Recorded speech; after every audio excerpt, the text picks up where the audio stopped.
Hello and welcome to a brand new installment of Nintendo News Report for Thursday, May 11th, 2017. I'm Alex Kalafi, joining you today for a two-man installment of Nintendo News Report fueled by the latest E3 news. Of course, once again, Alex Kalafi, joined by Canada's Donald Terrio. Hello, Canada's Donald Terrio. Hello. Nor if sadly the news about Shantae Half Genie Hero coming to Switch broke too late for us to get Zach on tonight. Yeah, Zach's got some home business to attend to, which means Donald and I got some two-man news commentary going on. Now, there's very little news this week, which means that we may keep this to a briefer show, but that also means that we're going to pay extra attention to the latest E3 news, which is that this morning, 14 hours ago, Nintendo revealed their E3 plans. Now, this is three-pronged. The Nintendo Direct that's not a Nintendo Direct this year is called Nintendo Spotlight E3 2017. June 13th at 9 Pacific, 12 Eastern Time. It's a look at Nintendo Switch games in 2017, including Mario Odyssey. There's also Nintendo Treehouse Live for Nintendo Switch and 3DS games. So that's coming back. And there's also live tournaments June 13th and 14th. There's the 2017 Splatoon World Inkling Invitational and 2017 ARMS Open Invitational, which are both obviously live from Nintendo's E3 booth. Donald, Neil had a tweet today that kind of encapsulated everything I feel about this Nintendo E3 news, and that this was exactly what we expected. No surprises. Yeah. No real surprises there, aside from maybe the fact that they're doing two tournaments, which sort of delineates probably some of what we're going to see in that digital event. But I think they said that they indicated that the focus of this was going to be on 2017 Switch games. But that doesn't necessarily mean that that's all we're going to see. Like, I think they said there would be focus on Wii U games a couple of years ago, and we got 3DS stuff in there as well, such as the debut of the Game of the Year last year.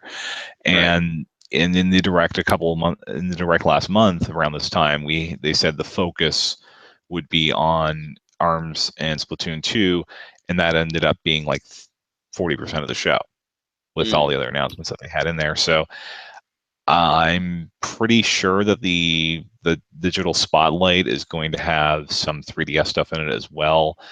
And I think probably the big one, though, is probably going to be the Kirby game.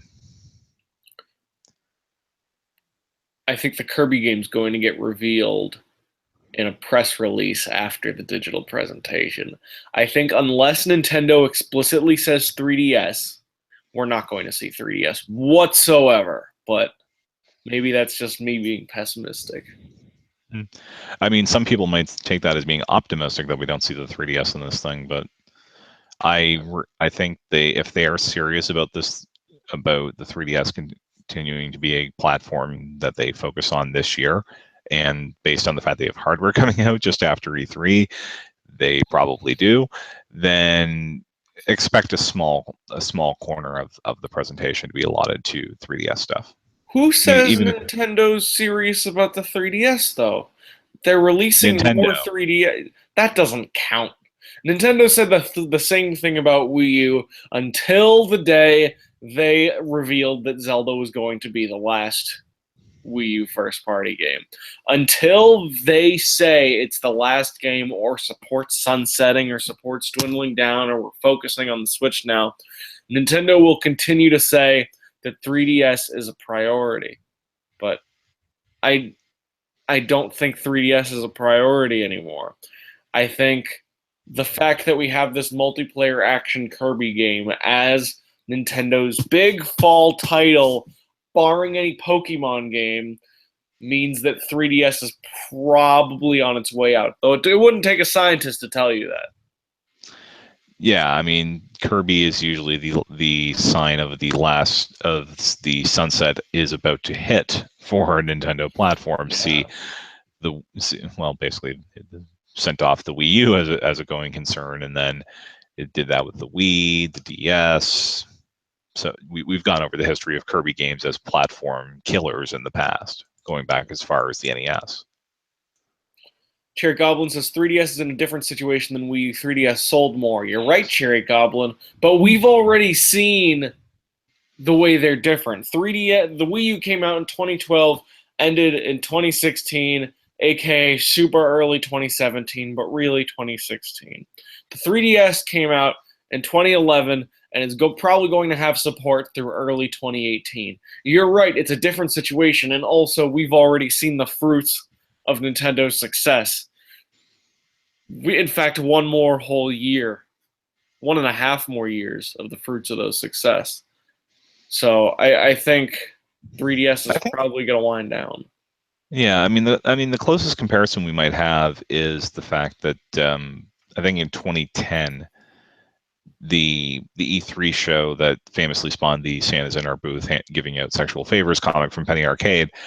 They had a little bit of 3DS stuff in that they pimped Dragon Quest IX, but then they basically the rest of it was all Wii games. Yeah. So I think 2010 was probably the best, the last good press conference Nintendo ever had, barring until the Switch event came around. Wait a second. Was 2010 the Kid Icarus one? That was the one. Yeah, that was the that was Donkey Kong Returns, Kid Icarus 3DS reveal, and that was the one where the Skyward Sword demo breaking was the low point. The 3D Land, which was the fall, wasn't 3D Land the following year? Yeah, that was 2011. That was also the one that ended on the Wii U, which nobody really understood what the hell that was in retrospect. I guess I remember enjoying that press conference a lot. Now, if you want to talk about lesser Nintendo press conferences, boy oh boy, would I have something to say to you about 2012. Yeah, the 2012, press conference so bad it ruined press conferences for Nintendo in general. that's okay. So, as many people, one of my dreams will always to go to E3. I see 2010, I get more excited. 2011, more excited. 2012, I joined the site. 2013 was the first E3 and the only E3 I've ever gotten to go to, and it was also the first E3 where there was a digital presentation instead of an E3 stage show. The only actual stage show I got to go to that year was, in fact, EA's, where I did get to see, I think it was Aaron Paul, and I think it was also Mirror's Edge and Star Wars Battlefront getting revealed, which were kind of hype audience moments for E3, considering it was an EA press conference, regardless of how those games ultimately turned out. But it's Nintendo not doing press conferences has been a bit of a sour note for me for some time. Well, given that this is probably the last E3 anyway, get used to it. Yeah. Yeah, the video game coverage is moving in a different place. Influencers actually have the influence now. And we saw let's just say I think the Switch reveal might have been more effective if they hadn't done it at 1 o'clock in the morning or midnight my time for an audience in Japan. It could have been a little smoother. At the very least, it wouldn't have been an hour, or they could have gotten more things in. So Yep. that's why, well, between that and E3 opening to the public, that's like, yeah, next year this won't be E3 as we know it. It'll just be like PAX Southwest or something. That's fair. That's fair. Maybe we will probably evolve in that way. Something more tied to shareable content. Hashtag content. Let's talk about this stage presentation. The tournaments, whatever. It's more Nintendo tournaments. The Treehouse Live is cool, but that's also a bit of a known quantity. They're finally returning to the stage, not the stage, but the Nintendo Direct stage after having a year off, which means we're going to have some Switch games to talk about. Mario Odyssey, very excited about that, but we already knew that's happening. They're probably going to do a little bit on Splatoon and ARMS because those are still slightly, at least a couple weeks out to a month and change out by the time this thing happens. Well, don't forget, ARMS comes out the Friday of E3 week. So if they're going to do anything with ARMS, it's probably going to be, hey, it's out this week. check out the tournament tomorrow night, and then move on. Yeah, totally. But they're still going to mention it. They're Yeah. probably going to mention NBA 2K, an actual good basketball game on the Switch this year, Donald. They're also going to probably, if Smash exists, they'll talk about it here. If Rabbids exists, they'll talk about it here.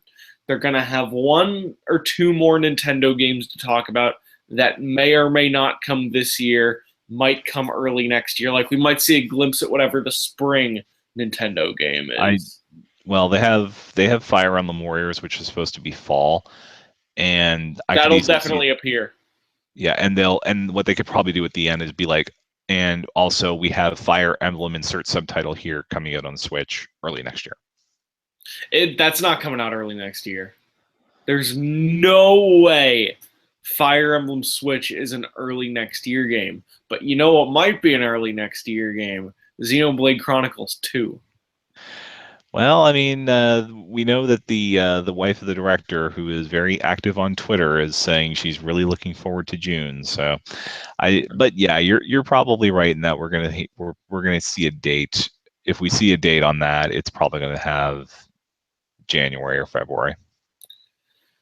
Zippo says Retro Studios is 100% coming. That's his prediction.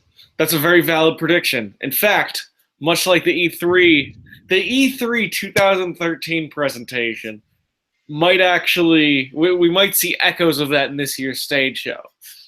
We're going to see Mario take priority. We're going to see potentially Smash Bros. If that thing exists. We're going to see a Retro Studios project, no matter how exciting it is. And and if we get Donkey Kong, awesome. I think as someone who loves Donkey Kong Country Returns, 2 games in that series is plenty. One might say one more than plenty. Well, tell that to the original Donkey Kong Country trilogy. I think Retro is going to get the chance to finish the fight if they're not doing something completely different, like a brand new IP. They get to bring back King K. Rool. TRBR says proper Metroid is coming. Keep the faith. I want to one day play a Metroid game that I totally get into. A 3D Metroid game that I totally get into. I totally got into Fusion and Zero Mission, but that's as far as I've actually enjoyed the Metroid series. So I kind of hope they do their own game. Weren't they posting job-related stuff about like shooting or multiplayer or something like that? Multiplayer, I think, is what everybody glommed onto. Yeah. So it could be that. I think Retro's a relatively safe bet. The other possibility is Pokemon Stars.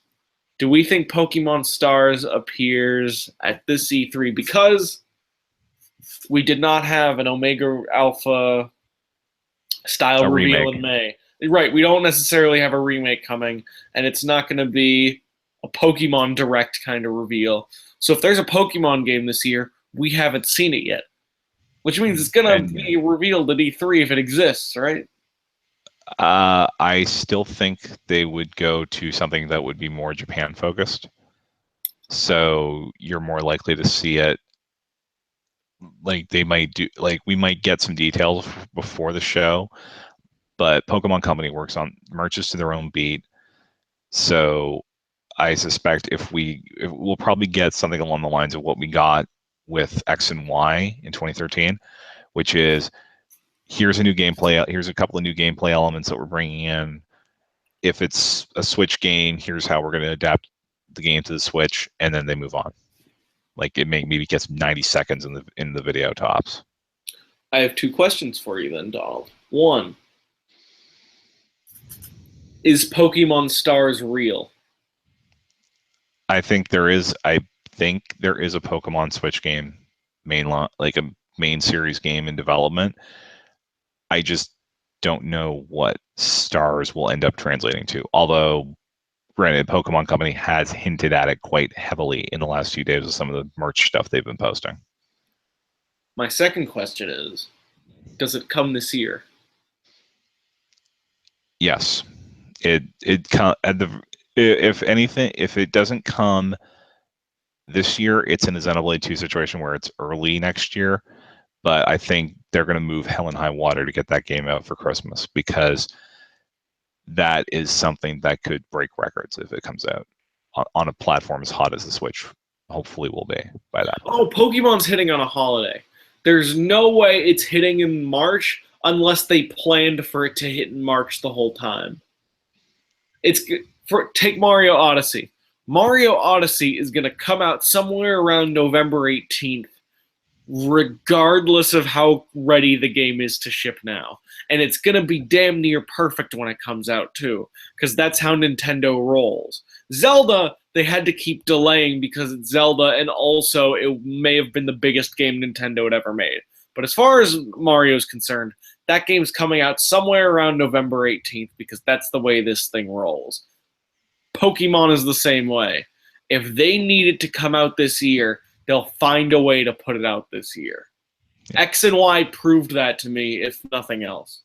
Well, I mean, X and Y, they had like 9 months of lead time on that game between announcement and release, where it came, announced in January, came out in October.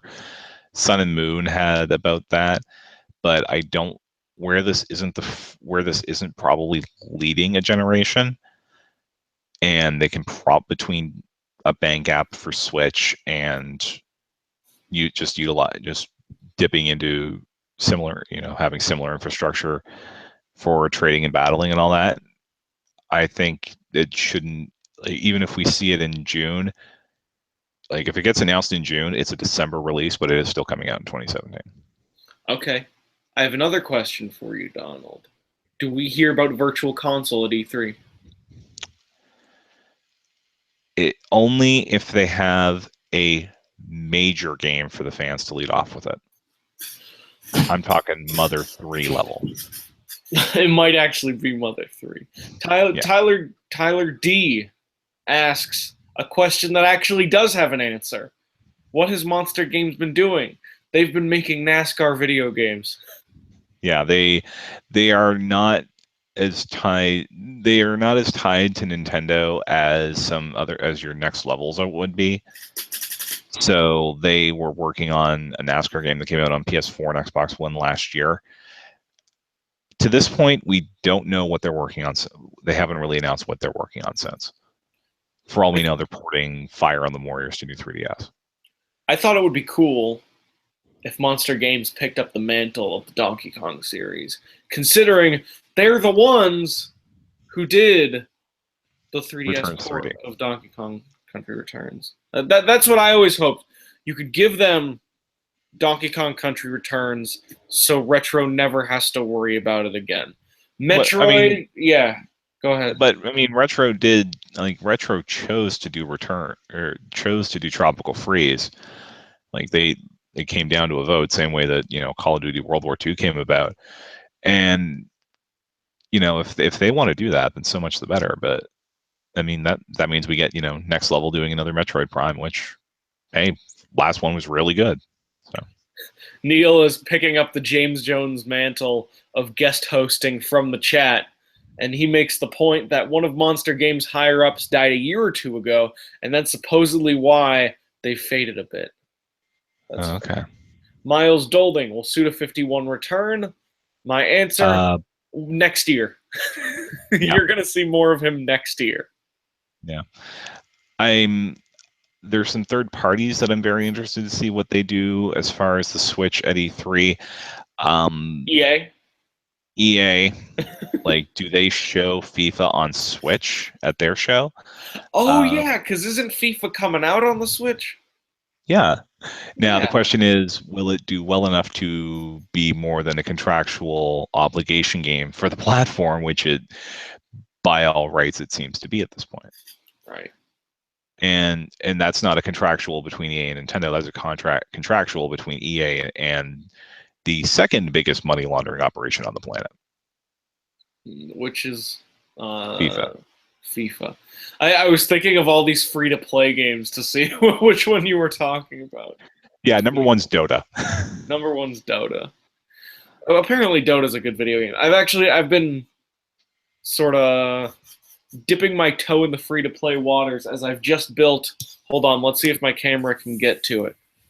Right there, you can see the lights. That's Thor, and he's specifically named after the Shin Megami Tensei character. No other, not the Greek god, but the Shin Megami Tensei character based on the god. And I've been playing some Warframe, which is a free-to-play game. Yeah, that's a Norse god, by the way, for Thor. Yeah. Before the chat room flips out. Oh wait, did I say Greek god? You said Greek, yeah, and actually, Okay. Atlas/Sega is another one of those third parties I'm really interested in to see if they have anything significant for Switch, but also if they're bringing anything late to 3DS. I'm looking at you, Etrian Odyssey 5. Etrian Odyssey 5 will come. I'm more curious to see if Strange Journey comes this year. I The think the it deep, will. the Yeah. Strange Journey again, Radiant, and also Radiant Historia remake as well, I guess. Radiant Historia remake. Atlas brings everything over. When was the last time Atlas just did not bring something over? Well, they got really. I don't really can't really think of anything honestly, unless you want to get into like If just you really get into long the localization PS2 delay. era or earlier, maybe you'll find something. But Atlas, as they exist, Oh, is part of a yeah, Sega today. yeah, they're probably bringing everything. The last thing I can think of that Atlas skipped was Eternal Punishment's remake on the PSP, and that's because the PSP was second only to the DS in terms of platforms that were screwed by piracy. Yeah. Yeah, I bet Shin Megami Tensei is a series that is absolutely plagued by piracy. In fact, one might say especially Shin Megami Tensei, because that seems like the kind of series where a lot of people buy those games, and I bet a lot of people download those games without buying them. It's something. There are just certain series that I feel like are more prone to it than others, and I think Shin Megami Tensei is one of those series. Because have you ever heard of a demo for a Shin Megami Tensei game? I cannot. Well, that's a good question. I feel like there's an answer to it that's not exactly no, but there might never be. Yeah, Anyways, I'm such a fan of Atlas. yeah, I've become such a fan of Atlas in recent years. yeah. Even if they started charging a $10 tax, I don't even mind because they've been putting out some top notch RPGs, and more than that, even more than that, they've been assisting Sega's localization effort. I'm pretty sure the reason why the Yakuza series is alive and well is because of Atlas. I'm also pretty sure that's probably the case with this new Valkyria Chronicles game that's been coming out. I've also been playing Valkyria Chronicles. It's like Codename Steam, but good. Sounds Eh, about right. have you played the original Valkyria Chronicles? Yeah, I actually own it three different ways. I think I paid about $30 combined for the three of them. That game is Because really good. that game is And really good. Unfortunately, it always bombs. yeah, well, it's not perfect. I'm about 2.5 hours deep in Valkyria Chronicles, which is, by the way, a strategy game that takes inspiration from other strategy games. I would say almost consider it Sega's take on Fire Emblem. If you've played Codename Steam, you know what the gameplay of Valkyria Chronicles is because Valkyria Chronicles did that gameplay long before Codename Steam. The gameplay of it is top notch. Great strategy. The story is egregious and gets in the way a lot. And it's an all right story, but every chapter, and I think there's maybe a dozen and a half chapters in this game, you're watching cutscenes for about 20 minutes to play a chapter that might be about 10. And it's not a visual novel, it's a strategy game, which makes this very, very frustrating. I well, yeah, I'm pretty. I at some point I want to get to it. It just after this But you month, never you never played it especially? I've played it. I played about a third of it on PS3, but I have it on PS4 and really haven't touched it. And I even got it on PC because I was able to get it for $5, even though I'm not sure my laptop can run it. PC gaming is so dangerous. So with the PC, it's by the way, we already talked about E3. If other stuff comes up in the chat, we'll talk about it. For instance, do you think they'll talk about Zelda DLC? My answer, maybe a little, but only The probably a little. that seems like press kit material, honestly. Stuff we Yeah, get after the show. yeah. Kind of There like was Mario no Kart Deluxe was. Mario Kart 8 Deluxe. If there's more DLC, you might see that there. I don't think there's going to be more DLC, but hey, I've been wrong many times before. But no, the reason why we're talking about PC is because that was more or less the only especially solid news story this week. We could talk about the fact that NBA Playgrounds is a not that great amalgamation of NBA Street and NBA Jam, but that almost seems like too sad to talk about. Yeah, unless you want to get into like $100 and $200 limited editions for another NBA for a better NBA game that's coming out on the Switch later this year. NBA 2K is coming out. It's got the Michael Jordan edition, which is very exciting. Except it's not the Michael Jordan edition this year. It's the big Aristotle edition. Oh, okay. Word. Word. Yes. Noted former rapper, actor, and sheriff Shaquille O'Neal will be your cover athlete this year, and apparently there's retail exclusive uniforms. So if you want, I think if you want them on the Lakers, I think you have to go to GameStop. I'm not sure how you get them on the Magic. Okay. Well, there you go. There's something to look forward to. Chair Goblin asks about Detective Pikachu. I don't think we'll see it. I think we could see it. Um, I think it might be in the press release after the fact, or it could be it's coming out today kind of thing. I mean, they did it last year with Rhythm Heaven, but I think honestly, at this point, if they haven't released Detective Pikachu by now, I'd have to think they're sitting on it until whatever they do with that movie. At which point, that's probably going to get ported to the Switch because Mm, they end that game on a to be continued. But at, there comes a point where it's like you may as well just do this on a platform that you can actually see these things on a TV. sure. No, that's a good point. As I was saying a couple minutes ago, and I don't have that much more to talk about, so we might sunset this show in a few minutes. One of the most dangerous things about PC gaming, and I don't say one of the best things, one of the most dangerous things about PC gaming is how cheap it is to own digital games on PC. No piracy whatsoever, fair and square, buying PC games. This morning, I bought XCOM Enemy Unknown, the new one, with XCOM Enemy Within and all the DLC for $12.50. Today, I also bought European Truck Simulator 2 for $5. Yesterday, Alien Isolation and every piece of DLC for $12.50. A week ago, Tabletop Simulator for $10, where you can play basically any tabletop game you can ever think of. Yes, including Cards Against Humanity. Yes, including D&D. Yes, that weird waifu card game that everyone's been playing over the last few months. All those are representative. And a week ago also, I buy the Star Wars bundle for $18. That includes something along the lines of 25 different Star Wars games. A week ago, I spent $10 for 5 games that include Steven Sausage Roll, Hacknet, and a bunch of other games I haven't heard of before. And if you have a Nintendo, it's one thing that happens when you have a press account and you have for a number of years, and you probably noticed this, Donald, is that you will get random Steam keys, especially from publishers like Tiny Build, every so often. So you'll just build this weird war chest of 7 out of 10 indie games that you don't necessarily have an intention to play. So at this moment, when I got a PC, I was at about 460 games. I bought a lot of PC games in anticipation of getting a PC. As of now, I am just over 500.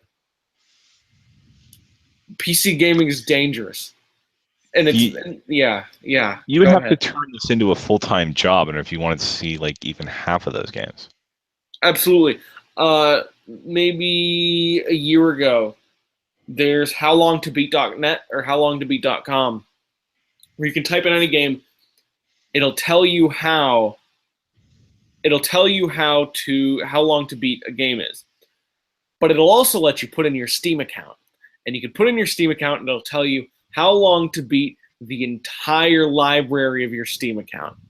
I believe mine was something like 210 days if I wanted to beat every single game in my library. Granted, I'm not going to beat That's every single game. I don't have the intention no, of it because how many indie games are there that's just this weird puzzle game involving artistic circles that you push one circle into another, or this 4 out of 10 roguelike that you got in some humble bundle, or this other game that you got in some free key sale on GOG. It's that, there's a lot that of games that like are you're gonna play for 5 minutes. that I have that same problem. I've had that same problem a couple times. Once when I was going all in on like emulating stuff on PC, like I would get a hold of, shall we say, entire system libraries and be like dip into something for 2 minutes, like okay, this sucks, move on. And then the same thing happened when I with my sort of 3DS and Wii U backlogs because they're so chock full of these 6 out of 10 eShop titles, the kind of stuff that Don would review Yeah. that I play on I play them for 5 minutes like okay, this isn't holding my attention. I'm just going to jump back to whatever the big retail game of the moment is. So Yeah. yeah, I can see a mild version of where you're coming from here. Like if I get my PC, it's mainly for production, not for gaming, but the kind of production I'd want to do at that point would probably make for a good gaming PC as well. And I probably going to run into that same problem on PC. And yeah, if you have a gaming PC, you might as well experience PC gaming. Because at its peak, gaming on PC might actually be the best way to play video games. It's something I'm slowly coming around to, and I've been very resistant to it for a long time. But as I play on Steam, and as Steam's improved, and as things have gotten more optimized, granted, I have a relatively powerful PC. But being able to sit in the comfort of a chair where you're responsible for every piece of technology that you're touching and you can tweak every setting to your liking, and all these games are cheap, and all these games have an excessive number of reviews behind them, everything from the indie all the way to the top. When you have that many exclusives and you have a library for one system that's over what, 30, 40 years old, even Steam itself is only 10 years old, or maybe 15 years old at this point. But PC gaming goes back around 40 years, and you definitely have access to all that stuff. Yeah. But yes, what you're saying definitely, absolutely holds merit. Where you put on an indie game and you're like, I played 3 games that are like this but better in the last year. Yeah. Yeah. But hey, the PC makes a great companion for somebody who just has a Nintendo system and wants to see what the rest of the gaming universe looks like, because most of what you're getting on the other consoles, unless you're really into Atlas stuff or Sony or Microsoft first party, such as it is with Microsoft, then you might as well go for a PC. Hmm. We have a few more in the chat, and then we're gonna close this off. Do we see Sakurai's next project? Chair Goblin asks. I say no. Uh, Next year, I think, for Sakurai at minimum, because I don't think that man has basically worked nonstop since about 2006. Mm. So I would very much like for him to have a nice long sabbatical, and then come back with something completely off the wall with really crap menus. He's still doing his very honest Famitsu columns every Yeah, issue. Where he called, I think he called Zelda a tiresome game, the new Zelda a tiresome game in the last issue. yeah, Which I think he said it in a positive way, but also the way he's been talking about Nintendo, it definitely feels like someone who's not a Nintendo employee anymore, and he's not. But you can, but I wouldn't be surprised if his next game was on something other than Nintendo. Like it's a la Game Freak. Hmm. Hell, Medios went to mobile at some point, didn't it? Yeah, absolutely. Absolutely. Zippo, will Platinum have a Switch game? Yes, but not yet. Yeah, they just wrapped Near Automata, so the A team is so they're probably doing DLC work on that for now, Mm. and any and I don't know if they're like taking what they had with Scalebound and readapting it into something, or they're just doing something completely new. but we're probably not going to. That's probably TGS at the earliest. Okay. And TRBR on PC gaming. Once you play the best version of games, there's no going back to 720p 30 potatoes. That's what I've heard, because I have a 144 hertz monitor, which means I can play games up to 144 frames per second. Or I don't know if that's exactly how the technology works out, but it's pretty close to that. I can play games at a pretty high frame rate. And I hear that once you play games at a really high frame rate for a long time and have that level of responsiveness, 30 frames per second feels way too slow. So I don't know. Maybe you're right. So, Suave, last question. Do you think Sakurai will leave Nintendo to go indie? I don't He know. already has. Yeah. Like, technically, he already has. Like, he left Nintendo, I think, in 2003, and it's only at the time it was his relationship with Satoru Iwata that kept him coming back to Nintendo platforms for his games. But he always formed his own companies to handle these. Yeah, that's a good point.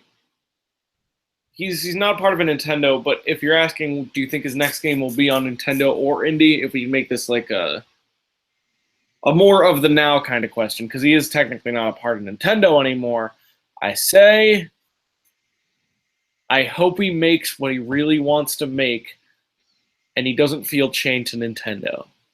If he needs if he needs a PS4 game to really do what he wants to do, I don't think we can begrudge him that, because some people will. Many people will. I know. I mean, I've seen the reaction to the fact that he gave Horizon Zero Dawn a compliment in that column that we referenced earlier, but I would like to think that we'd still get a crazy ass Sakurai game. Whether it's on the Switch, whatever the 3DS successor is, or hell, cell phones. Yeah. And do you remember when Game Freak did Tembo the Badass Elephant a couple of years back, and it turned into hellfire over what turned out to be a relatively mediocre video game? We've got something in the works about indie games we want to come to the Switch. I put Tembo down just to close the loop on that. Well, Tembo is not Game Freak's only third-party game, even in recent memory. There's a game that a lot of people did not pay attention to, and by a lot of people did not pay attention to, a lot of popular indie games on Steam will have tens of thousands of reviews, hundreds of thousands of reviews. Game Freak put out a game on Steam Early Access a year or two back, and it finally released formally on February 6, 2017. 185 reviews. It's a game called Giga Wrecker.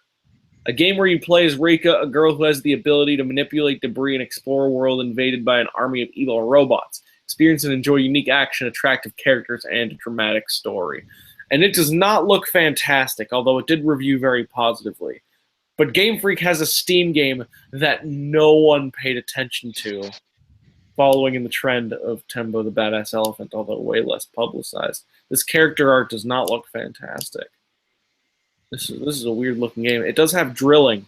If you like your drilling in Game Freak games, this game does have drilling. Yeah, not the first time they've done drilling in a game. See, Drill Dozer. Yeah, no kidding. No kidding. Okay, actual last question. TJ says, what do you think this will mean for Smash? Namco's handling Smash. Sakurai's never going to touch Smash again. I hope not. Sakurai doesn't need to touch Smash. Namco Bandai is perfectly capable of making that game themselves more efficiently and more timely. And they could do, if they do like a deluxe edition, that the same thing we say with Mario Kart Deluxe. It doesn't preclude them from doing more content for the deluxe version. Bring the Ice Climbers back if that's what it takes. Totally. I bet Ice Climbers come back if the Smash Switch version exists. I bet that's a stinger at the end of a trailer. Like, totally. 100%. I think we've pushed one news story to its absolute limit, I say, which means it is time to close another Nintendo news report. Alex Kalafi, joined by Donald Terrio. Donald Terrio can be found at Donald Mick, DONALDMICK. I'm on Twitter at CULAFIA. That is our show. Have a good night. Patreon.com/NWR. Don't forget to support the show. iTunes. Look us up. Nintendo News Report on iTunes. Review us. We'll read it on the show. Have a good night. Bye-bye. Bye-bye.